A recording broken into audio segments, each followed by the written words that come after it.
Everyone, welcome back to my channel. कैसे हैं आप सब? आई होप आप लोग बहुत अच्छे होंगे। तो आज मैं बहुत दिनों के बाद कोई वीडियो पोस्ट कर रही हूँ। इसका रीज़न क्या है ये आपको आगे की वीडियो में पता चलेगा। वैसे एक चीज़ और होती है कि जब हम कोई काम कंटिन्यू करते हैं ना तो वो रिदम में आ जाता है, फिर हम उसको कंटिन्यू करते रहते हैं। और अगर उस काम को बीच में ब्रेक करते हैं तो फिर दोबारा से स्टार्ट करने में ना बहुत प्रॉब्लम होती है, हो नहीं पाता है। ऐसा ही कुछ मेरे साथ हुआ कि मैंने बीच में थोड़ा सा ब्रेक लिया 1-2 दिन का, फिर वो इतने लंबे मतलब 1-2 महीने में कब बदल गया पता ही नहीं चला। और 1-2 महीने के ब्रेक में कौन कौन से काम हुए हैं वो आपको आगे के वीडियो में देखने को मिलेंगे। मतलब बहुत सारी चीजें हैं जो बदल गई। मैंने इतने दिनों तक कोई वीडियो नहीं डाली तो कुछ कमेंट्स भी आए कि मतलब मैं अचानक से गायब हो गई, तो इसको लेकर के तो मैं ठीक हूँ, सब कुछ ठीक है। और आप वीडियो देखिए, आपको पता चल जाएगा कि इतने दिनों तक मैं कहाँ गायब हो गई थी, क्यों गायब हो गई थी। तो अभी मैं बना रही हूँ दोपहर का खाना। तो दोपहर का खाना आज मैं बहुत ही जल्दी बना रही हूँ, मतलब सुबह के टाइम में बना रही हूँ, क्योंकि इसके बाद इस किचन में काम चालू हो जाएगा। किचन मुझे खाली करके देना होगा उन लोगों को जो यहाँ पे काम करेंगे। तो यहाँ का जितना भी सामान है वो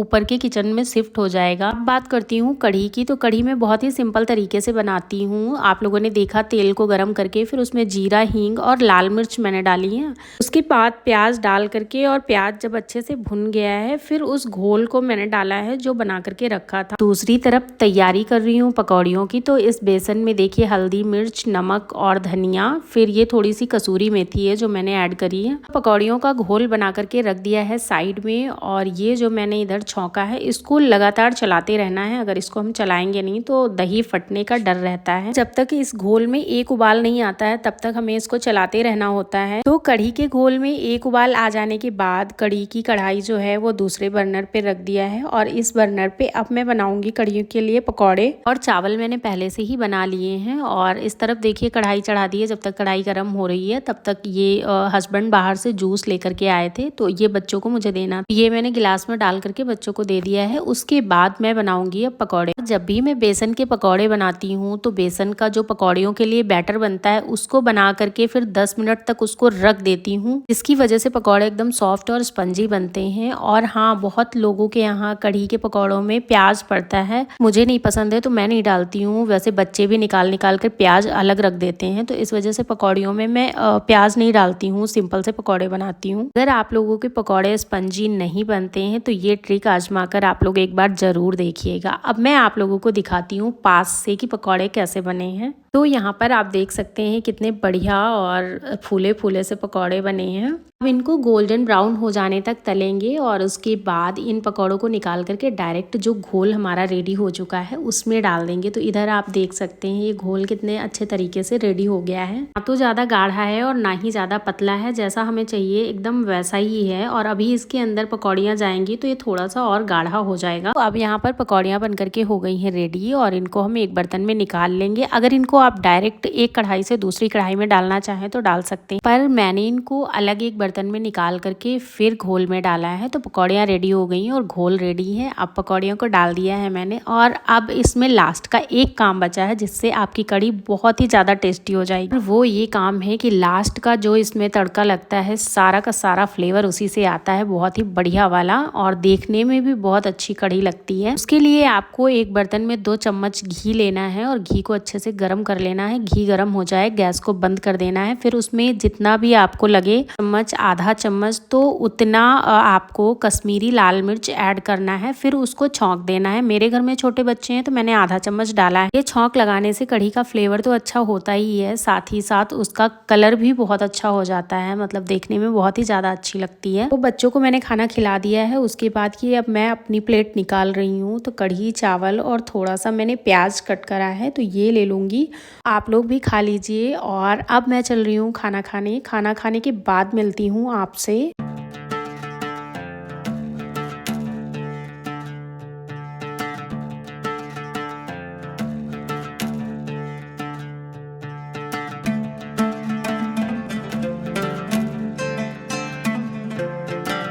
तो खाना खाने के बाद बर्तन वगैरह धुला, पूरा किचन साफ़ किया। उसके बाद यहाँ पर गाय आ गई थी तो उसको मैंने जो भी सब्जी के छिलके थे और रोटी थी वो दिया। और आज गेट खुला था जिसकी वजह से ये अंदर आ गई है। वैसे कभी कभार आ जाती है, गेट खुला होता है तो, नहीं तो ये आकर बाहर खड़ी होती है और इसको कुछ खाने को दे दो तो चली जाती है, नहीं तो खड़ी रहती है बाहर। मुझे कुछ सामान मंगवाना था तो वो मैंने ब्लिंकिट से ऑर्डर किया था, वो सामान मेरा डिलीवर्ड हो गया। फिर अब बारी आती है इस किचन को खाली करने की। तो आप लोग देखिए किचन मेरा कैसा है। ऊपर से तो इसको मैंने चमका के रखा है, मतलब अगर ऊपर का मैं दिखाऊं नीचे का ना दिखाऊं तो कोई कह नहीं सकता है कि नीचे इसके ऐसा है। बाकी नीचे ना पता नहीं क्यों फर्श से बहुत ही ज्यादा सीलन आती है इस किचन में क्या पूरे घर में ही यही हाल है। और सीलन की वजह से कॉकरोच और छोटे छोटे से स्नैक और बहुत सारे कीड़े मकोड़े निकलते हैं, बहुत ज्यादा प्रॉब्लम होती है, जिसकी वजह से मुझे पूरा किचन तुड़वाना पड़ा है और फिर से बनवाना पड़ा है। वो भी देखा गया है कि पाइप कहीं लीकेज वगैरह तो नहीं है जिसकी वजह से सीलन है। ये घर हम लोगों ने पुराना घर है जो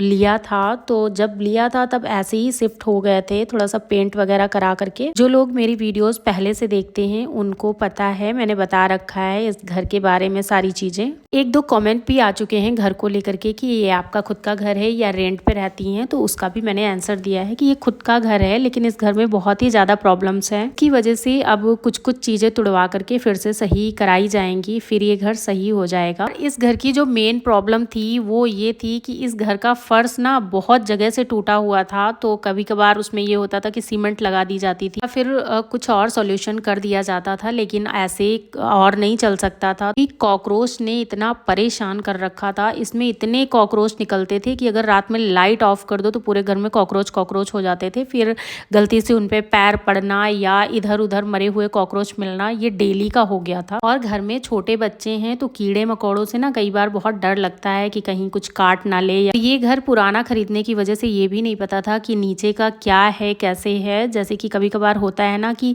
पाइप लीकेज होती है या कुछ भी टूटा फूटा होता है, हमें पता नहीं होता है, जिसकी वजह से सीलन होती है, तो वो भी चेक करना था, जिसकी वजह से पूरा फर्श तोड़ा गया है और अब इसमें टाइल्स लगेगा। तो जो भी प्रॉब्लम थी वो सॉल्व हो जाएगी। ये है किचन, तो किचन जैसा था उसका अपोजिट बना है, आप लोग देख सकते हैं। और पहले जो किचन था वो पश्चिम और दक्षिण की तरफ था, जो नहीं होना चाहिए। और अब जो किचन है वो पूरब और दक्षिण की तरफ है, क्योंकि उत्तर की तरफ कोई ऑप्शन नहीं है ऐसा। उत्तर की तरफ निकलने का रास्ता है, तो लास्ट ऑप्शन पूरब और दक्षिण की तरफ बचा है। तो दक्षिण की तरफ जो स्लैब होगा उस पे जो भी हम प्रिपरेशन करते हैं, जो भी सामान रखते हैं वो रख सकेंगे। और पूरब की तरफ जो स्लैब होगा उस पे सिंक और गैस हो जाएगा। तो इस तरीके से कुछ किचन मतलब बना है। अभी उसकी टाट बनाई गई है, अभी तो पूरा काम बाकी है। और नेक्स्ट वीडियो में मैं आप लोगों को पूरा कंप्लीट घर दिखाऊंगी कि घर बन करके रेडी कैसा हुआ है, क्योंकि बीच में मैंने कोई वीडियो नहीं बनाई है। और ये जो वीडियो है ये पुरानी वीडियो है। और अगर आप लोगों को ये वीडियो ज़रा सा भी अच्छा लगा हो तो प्लीज़ वीडियो को एक लाइक और चैनल को सब्सक्राइब कर दीजिए। मिलते हैं नेक्स्ट वीडियो में, तब तक के लिए बाय बाय।